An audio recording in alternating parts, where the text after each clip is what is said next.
Bienvenue sur la chaîne du Conteur de peur. Ici, les ténèbres prennent vie et les histoires vous plongent dans un univers où le frisson est roi. Installez-vous confortablement, éteignez les lumières et laissez-vous emporter par nos contes effrayants. Avant de commencer, n'oubliez pas de vous abonner, d'aimer cette vidéo et d'activer la cloche pour ne rien manquer de nos récits terrifiants. Préparez-vous à entrer dans un monde où chaque ombre cache un secret et chaque bruit peut être le début d'un cauchemar. La nuit était tombée, enveloppant le voilier Borili d'un manteau de ténèbres épaisses. En dessous, les eaux du nord de l'Islande étaient un gouffre insondable, un abîme où le soleil ne pénétrait jamais. L'océan semblait vivre de son propre gré, son souffle glacial sifflant entre les voiles et ses vagues noires dévorant l'horizon. À bord du bateau, 3 navigateurs se frayaient un chemin à travers une mer capricieuse, luttant contre un vent mordant. Il y avait Alex, un homme robuste au regard perçant, Sarah, dont la connaissance des étoiles n'avait d'égal que son sens de l'orientation, et enfin Martin, un technicien en communication obsédé par l'idée d'explorer les frontières les plus reculées de l'Arctique. Depuis leur départ de Reykjavik, ils avaient navigué en direction des terres glacées du Nord, avides de solitude et de nature brute.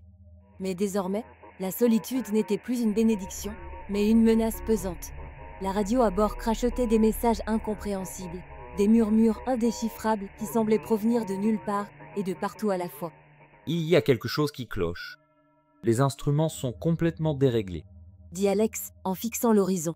Sarah leva les yeux de sa carte étoilée, fronçant les sourcils. Le ciel était dégagé. Pourtant, elle avait l'impression que les étoiles elles-mêmes refusaient de leur montrer le chemin. « J'ai une drôle de sensation », confia-t-elle, comme si quelque chose nous observait. La mer autour du Borili paraissait anormalement calme, mais cette tranquillité était trompeuse. L'eau n'était plus qu'un miroir noir, reflétant un monde où aucun phare ne veillait, aucune lumière ne guidait. Et sous cette surface lisse se cachait une profondeur abominable, un royaume où les lois de la nature semblaient suspendues. Essayons la radio encore une fois. Proposa Martin, son regard fixé sur le grésillement insistant des haut-parleurs. Alors qu'il ajustait les réglages, un son surgit des profondeurs. Un gémissement bas, envoûtant, qui ressemblait à un chant venu d'une autre dimension. Un frisson parcourut l'échine de Sarah. « Tu as entendu ça ?» murmura-t-elle. Alex hocha la tête, jetant un coup d'œil inquiet par-dessus le bastingage. Puis, soudain, l'eau se mit à bouillonner autour d'eux, formant des tourbillons phosphorescents. Une lueur surnaturelle émanait des vagues, une lumière émeraude étrangement fascinante et inquiétante. Le voilier fut secoué par un brusque mouvement, projetant Martin contre le mât. Il se releva en titubant, le souffle court. Puis ils le virent. Émergeant des profondeurs, une créature titanesque, un poisson lanterne dont les yeux globuleux projetaient une lueur malsaine. Ses mâchoires étaient hérissées de dents aussi longues que des poignards, et son corps translucide scintillait d'une lueur interne qui semblait voler la lumière même des étoiles. Par tous les dieux, qu'est-ce que cette chose ? Dit Alex, reculant instinctivement. La bête rôdait autour du bateau, son regard figeant les 3 amis dans une terreur paralysante. Elle émettait une série de cliquetis étranges, semblables à des rires qui résonnaient dans l'esprit des navigateurs, les plongeant dans un malaise profond. Alex, d'un geste nerveux, attrapa la lampe torche et balaya les flots tumultueux autour du bateau. La lumière se perdit dans l'obscurité, comme si elle était absorbée par les abysses.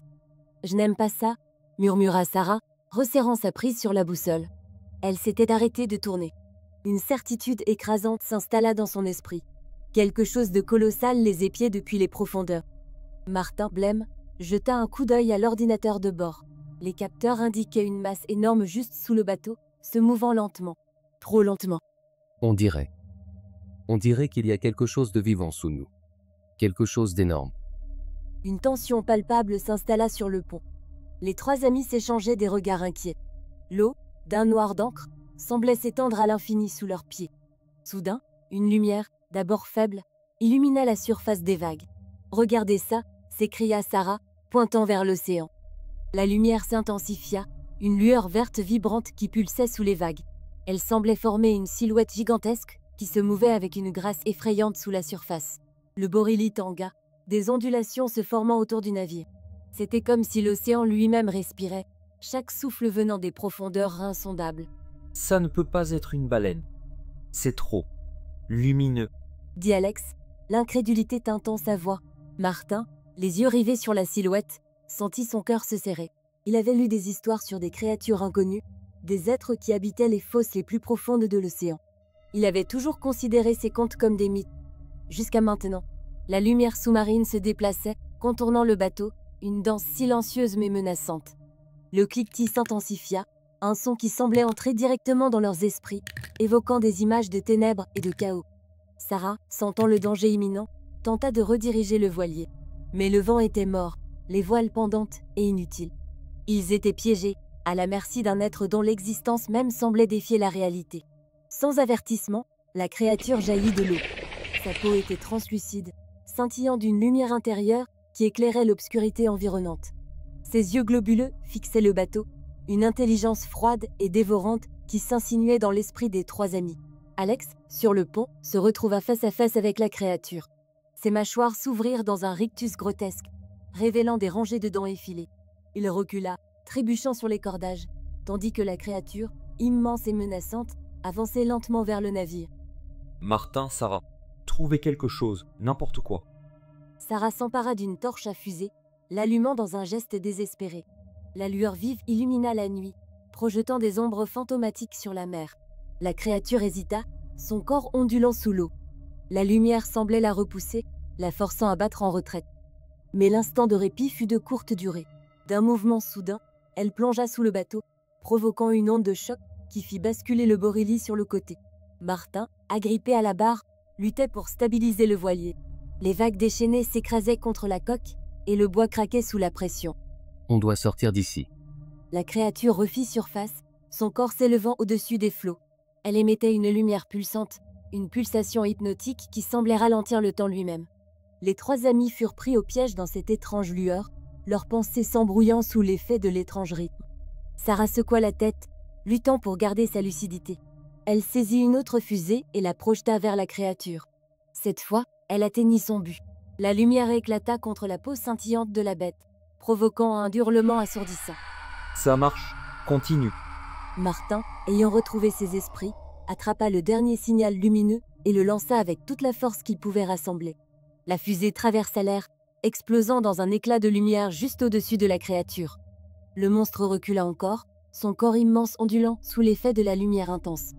La créature plongea une fois de plus, ses mouvements désordonnés, créant une onde qui fit tanguer dangereusement le voilier. Puis, dans un dernier éclat de lumière, elle disparut dans les profondeurs, laissant derrière elle un silence oppressant. Épuisés, les trois amis se laissèrent tomber sur le pont, leur cœur battant la chamade. Le Borili se stabilisait peu à peu, retrouvant son équilibre sur une mer redevenue calme. Les étoiles brillaient à nouveau au-dessus de leur tête, indifférentes à ce qui venait de se dérouler. Sarah, haletante, regarda les vagues avec une incrédulité mêlée d'effroi. « Est-ce que c'est vraiment fini ?» demanda-t-elle d'une voix tremblante. Alex hocha la tête, bien qu'incertain. La créature avait disparu, mais la peur demeurait ancrée en eux, un rappel cruel de ce qu'ils avaient affronté. Martin se releva lentement, scrutant l'horizon. Le vent s'était levé, une brise fraîche et bienfaisante, gonflant à nouveau les voiles. Il ajusta la barre, orientant le Borili vers le sud, vers la sécurité de la terre ferme. Peut-être que certaines profondeurs devraient rester inexplorées. Dit-il, les mots résonnant dans l'air du matin. Tandis que le voilier fendait les flots en direction de Reykjavik, un sentiment d'urgence les poussait en avant. Ils savaient qu'ils devaient alerter les autres navigateurs, raconter l'indicible, même si personne ne les croirait. Cependant, dans leur cœur, ils savaient que la mer recelait encore bien d'autres mystères. Et quelque part, sous les vagues, la créature attendait, veillant sur son domaine obscur et inexploré. Ils avaient échappé à l'emprise de l'abîme, mais l'ombre de l'horreur continuerait de hanter leurs rêves.